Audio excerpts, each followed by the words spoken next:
Today I'm going to show you how I make songs on Bandlab, my entire process from scratch. Let's get to it. Hello everyone, welcome to Bandlab Live. We're going to make a song live on Bandlab. Not too many cuts, not too much editing. You get to see the entire process. I'm going to explain everything I do with the mouse. Hopefully you can pick up some skills. So here's the mouse. This is what it looks like when you get to bandlab.com/studio. You've logged in with your credentials. This is a very accessible digital audio workstation, or DAW, as they say. We can add a track with Shift-T or click that button, and we get this menu. So many things to choose from. We can choose a song template. We're going to start from relative scratch today. We could start with our voice. We could start with our instruments, drum machine, sampler. Sampler means recording a bunch of different sounds and using them. Guitar, bass, or with Bandlab sounds, which refer to pre-recorded loops. So, question for you, what is the best way to start? Whichever way you like. We're going to start with an instrument, just to kind of get in the groove here.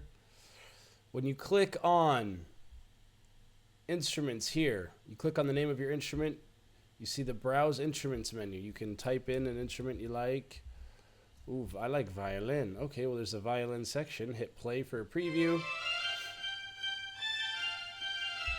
What is violin solo tremolo?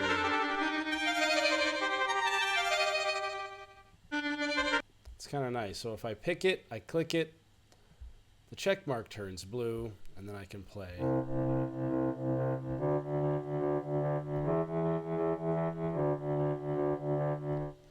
Okay, maybe I'm in the mood for something else. Violin. Another one I like is brass. Give me, what's a flugelhorn?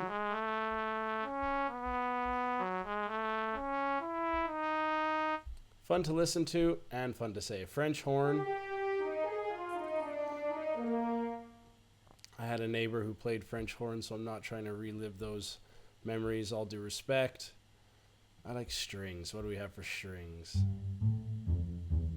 Some bass strings. So again, we can explore any of these. You click it and it brings this instrument to your keyboard, so you can play with the corresponding letters on the keyboard.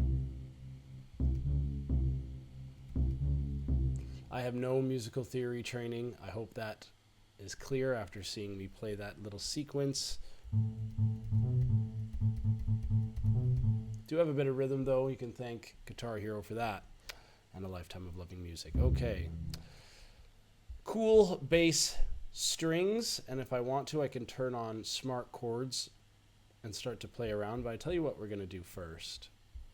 We're going to go explore Bandlab sounds, where I typically like to get my inspiration from. So, the Bandlab sounds are sorted into packs, which are a group of sounds that all share a similar flavor, if you will.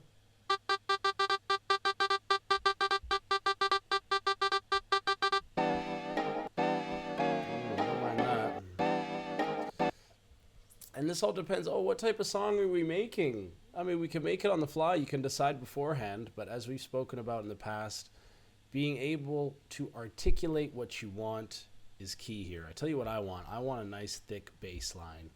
So I'm going to go here and I'm going to type in bass, and let's see what happens if I type in bass strings.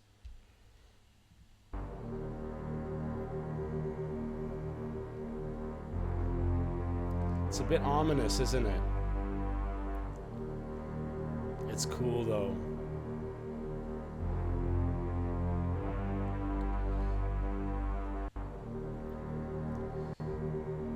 So, I'm definitely going to save that one.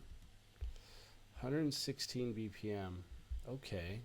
So once we drag the Bandlab sound into our project, we have to drag to create a new track. It's going to ask us, should we set the project key to the key of the loop that you just put in? I say yes, sure. It's the leader. It's the first one I chose. It's the most important. I adjust the zoom. I'm using a MacBook here, so I've got a trackpad. If I want to extend or shorten this colorful brick of sound, which is called a reed region, yes. If I want to extend the region, I put the mouse at the top right corner where the little loop sign is. If I extend the middle, it's just going to give me dead space. Whoa, compromising me here. Well, there it is. If I extend it the middle, it's just going to give me dead space. If I go up to the top, it'll repeat the loop over and over again.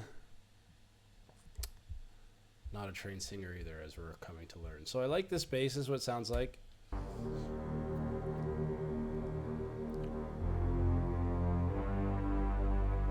But you know what? It's a bit scary. I think I want something a little more happy, which is fine. I found a great bass. Maybe when I'm in the mood for it, I have it starred. It'll be saved to my sounds. Delete. I can even delete the track if I want. Shift delete. I can delete this track too. I'm not using it. Shift delete. And let's find bass. I don't need strings. I just want bass. And you can narrow down your search by clicking the settings button here. Yeah, I do want bass guitar actually, now that you mention it. And I click this to get rid of this again. Phantasm loop. That's named well. Hit play.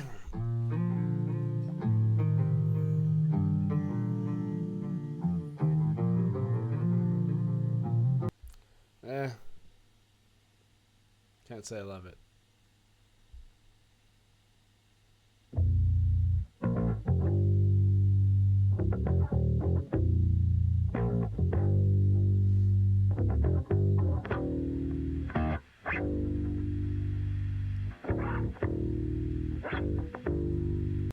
Yeah, there's a little bit too much background noise in that one for me. It's a preference thing here.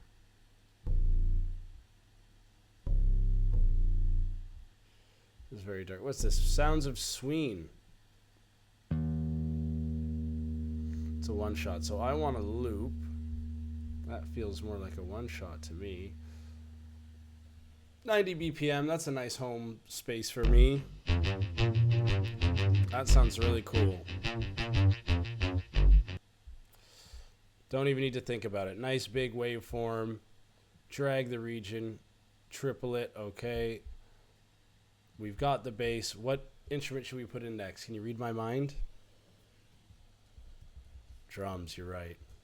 Give me some nice just boom bap. Give me just some boom boom bap. So I know I actually had one of my biggest musical breakthroughs recently when I found out what a drum break was. Some of the older musicians might be laughing at that. But I know exactly what I want to hear. It's a drum break. Just the drums.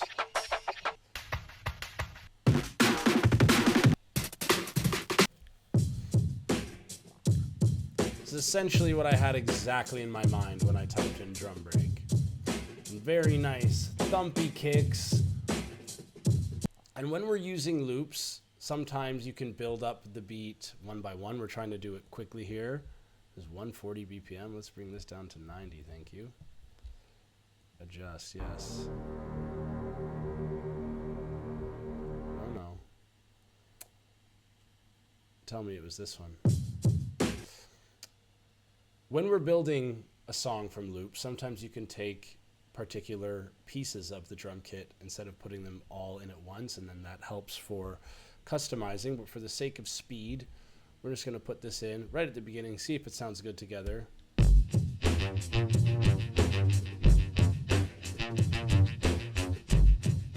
I personally love it. So there's something very important to do that we haven't done. What is it?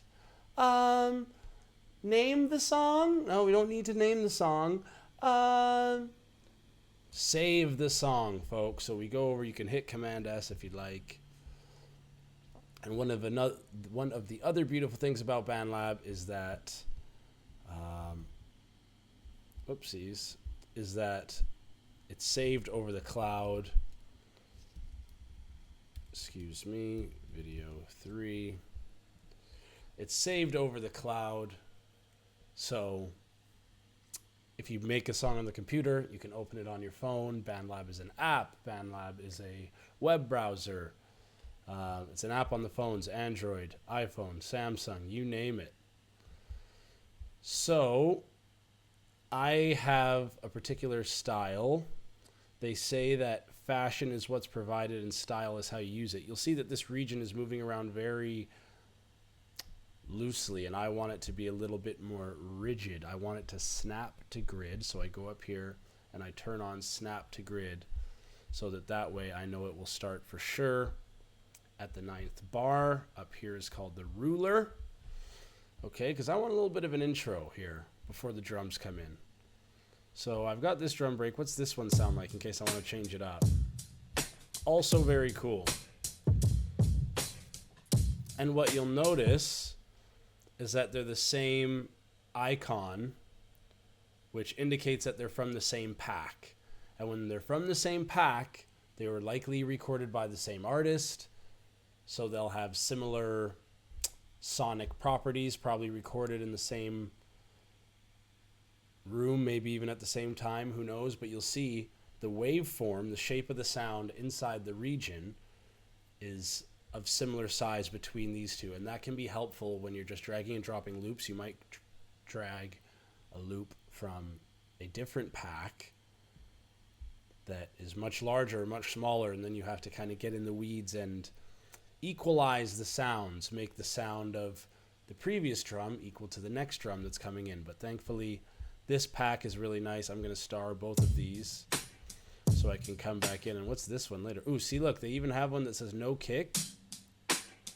So we could add in our own kick on a different day. And believe you me, I will definitely be doing that. But I just want something that indicates that something's coming right before. We could do a riser, a reverse riser.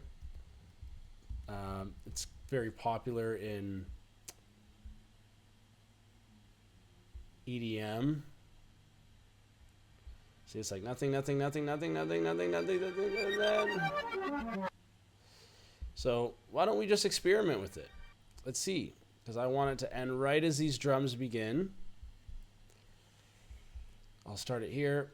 That white line that goes down throughout the project is called the playhead. Hit play.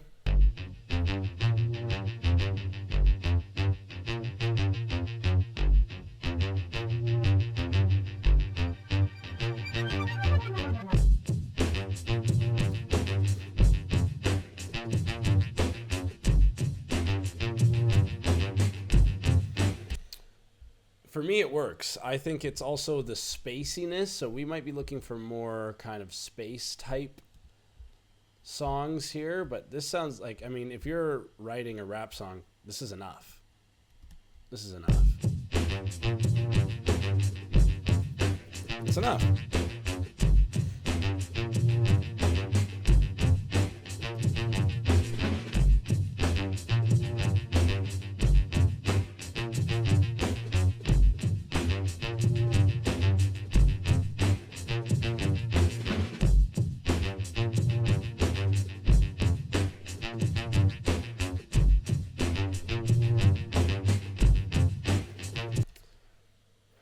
Now you're thinking, well, what does it need? Well, that's enough, but maybe just a little bit of background, ooh, or what does it need? Dun, dun, dun, dun, dun, dun, dun, dun, dun. Maybe it's some percussion FX. See, that's the thing. You have to be able to articulate, know what you want. You have to know what you want to ask for to properly ask for it in music and in life. And don't be afraid to ask. Here we go. And you know what? Why don't we do a little hi-hat just to welcome these drums in. It's a bit much. This is fine. Even before the riser, just to build a little bit, because this bass line is like, oh, the song's already good. This bass line is enough.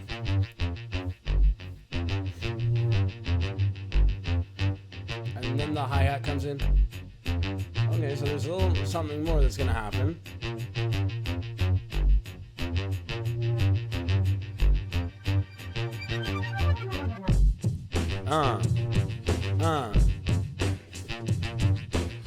Lightning strikes the court, lights get dim. Supreme competition is about to begin.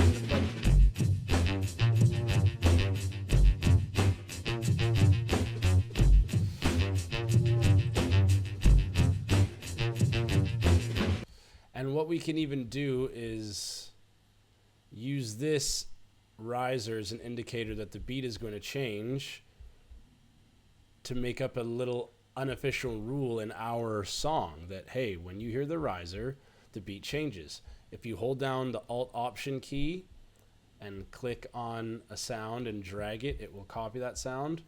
But you have to be, I mean, this is the beautiful thing. We're creating a song. It's our rules. So we have this going, and then we change, and we could even... So I'll have the playhead here. The playhead's a white line. In order to split a region, you just tap the S key. That's one of the shortcuts. You can go down to the bottom right corner and see a lot of the shortcuts are, you don't even need command. Yeah, but then Command Z, all your classics, copy and paste. Toggle automation, toggle cycle. So cycle refers to up here on the ruler. If you click and drag where the numbers are, it creates a cycle. And if I hit the C key, it turns it off. If I hit the C key, it turns it on. When it's bright red, it's engaged, which means when I hit play, it's just going to play the bars that I have highlighted over and over again.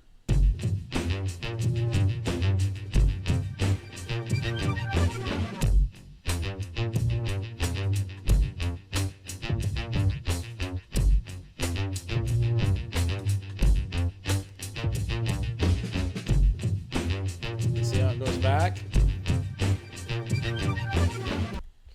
And you know what we can do, because I just like that sound so much, we can tease them, because we won't do the whole riser, because now we've created a little law in our song, a little unintentional maybe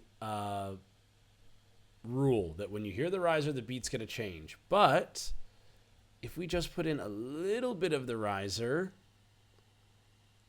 that doesn't necessarily mean that the beat's going to change, right? Is that enough? See, when we're doing something like this, it's best to operate in bars just for the best math. So I'm going to Command Z that. Command Z. What's this? Is this in two pieces now? Command Z. I don't want this in two pieces anymore. Command Z. So I want this in a bar. Here's one bar of the beginning. So maybe from here to here is going to be a one bar. Bing. S to slice.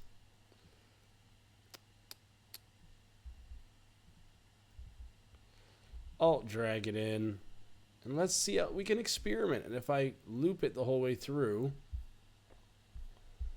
and then at the very end, bring back the truth, which I'll bring back this region just because it's a little bit cleaner to do. I'll alt drag this all the way over. And then I know exactly how long I could do this. And now we've done a lot of work without saving. Command S to save. So let's start it back here. Hit play. Yo.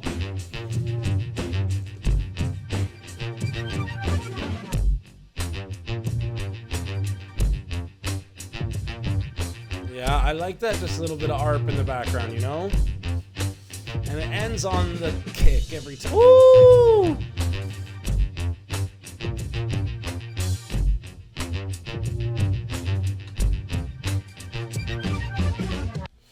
Wow.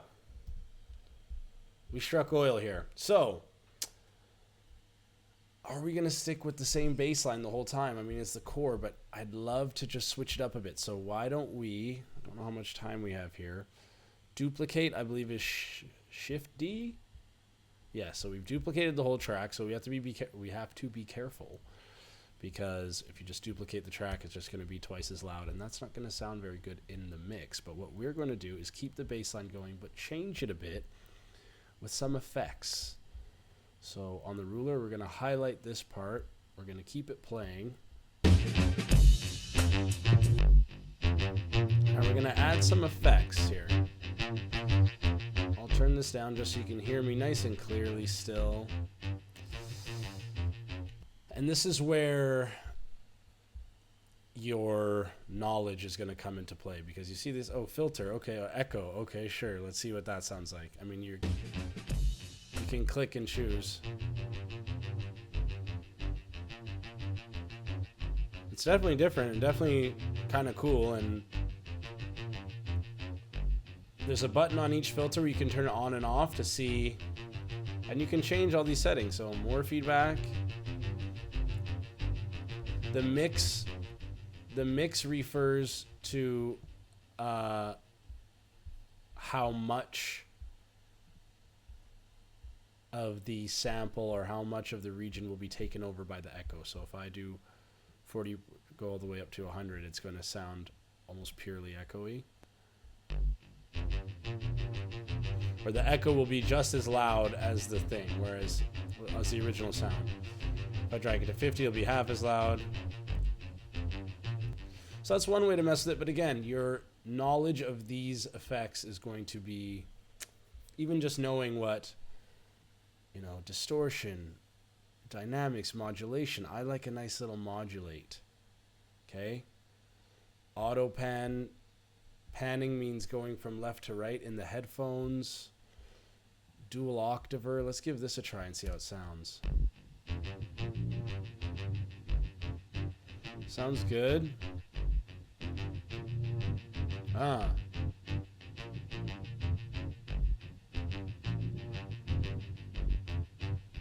It's just tickling my ears in a different way. Can we add one more thing? I like tremolo. Where would my tremolo be? And excuse me if my pronunciation is off. Bit crusher, no. Why don't we try to search for tremolo? Okay. So this means it's going back and forth here. Between the ears. You guys hear that? It might make you feel not so good for some people.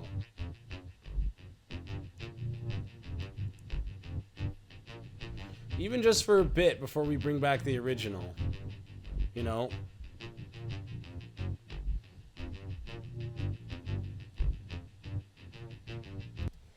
And then that riser's coming in again.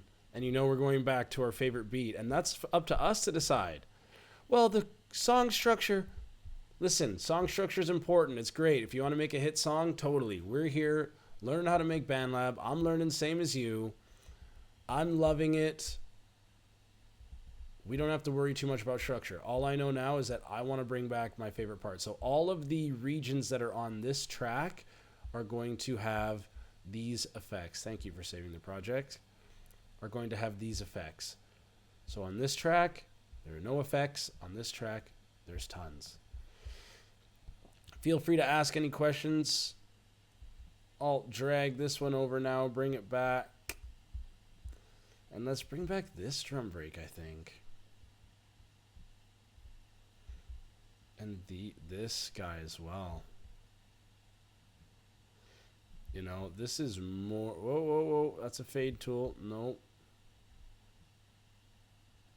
Yeah, want to option drag that. And then you just kind of roll it back and see, how does it sound? Hit save. How does it sound as a whole song?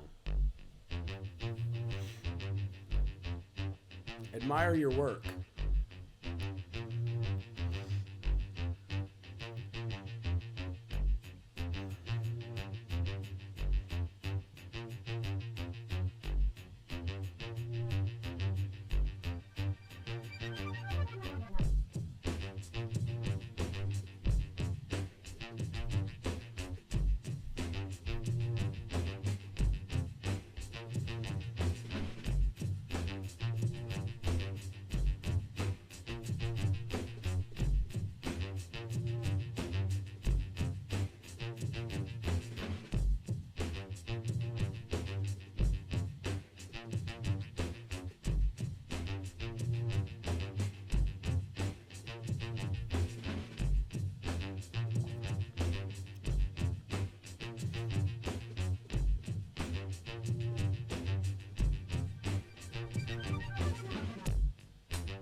Little twinkles in the back. Give it to me, give it to me. Give it to me, give it to me. Are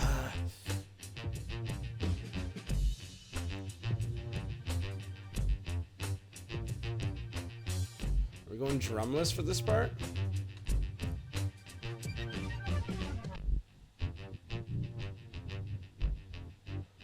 I changed my mind. I want to keep this going. Uh-huh.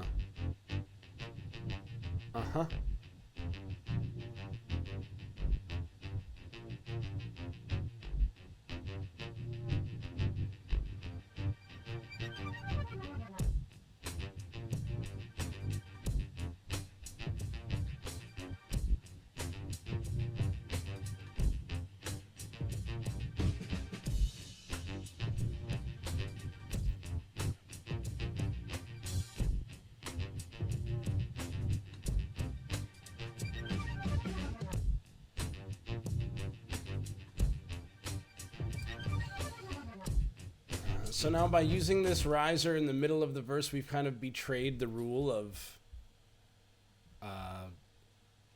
this riser, meaning that the beat's going to change. But guess what? We're allowed to do whatever we want. And that's also a nice prize for someone who listened to the whole song and who learned the whole song and knows when the rules are respected and when they are not. So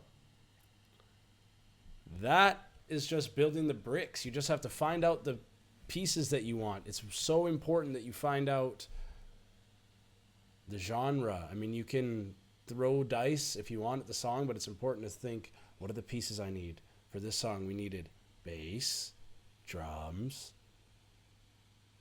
and a little sound effect. Make a little rap beat. I'd love to sit here and write with you, but I think we've made the song. Hopefully you can use some of these tools and we can talk. Oh, there's one more thing I'd like to do. I know we're running out of time here. But these drums, actually both drums, if you listen to them closely, it's nice, right? But I like my drums to thump a little more, so I tend to add an effect to them with a graphic EQ. And if you turn up the level of the low frequencies represent the low parts of the sound. So instead of the screechy is more of the high frequency. If you turn up the low frequency, it turns up the thump. So the bass of the drum and the thump of the kick drum. So listen now. Can you hear the difference?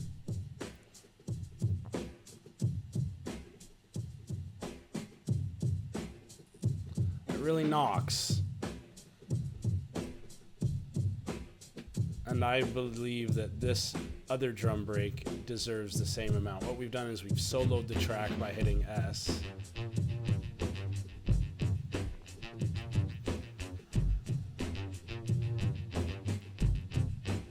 And mixing is a whole other bag of worms, folks. And let's see the difference in the thumpiness of these here. Oh.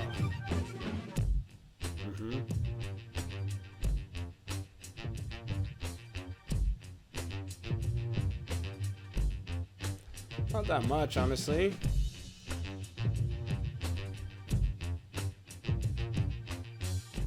There it is. Yeah, now you can notice it. And you have to be mindful because once you export this as an instrumental, you might find that my last tip is don't think you're done just when it's done in here, because sometimes the bounce or the export sounds a little bit different. And you might think, oh, on my headphones it sounds good. And then you play it on a speaker and the bass is far too high. It's nice to have some high quality studio speakers, but that's not what this video is about. This video is about accessibility, about anyone with a screen and a dream to be able to make a song of their choosing. So just be mindful that, oh my gosh, I'm done the session, yay! You might not be done the session, yay. You might bounce it, listen to it, and think, ooh, this is not quite what I wanted, yikes, and you might have to change it. That being said, I'd like to thank you all for being here. Cheers.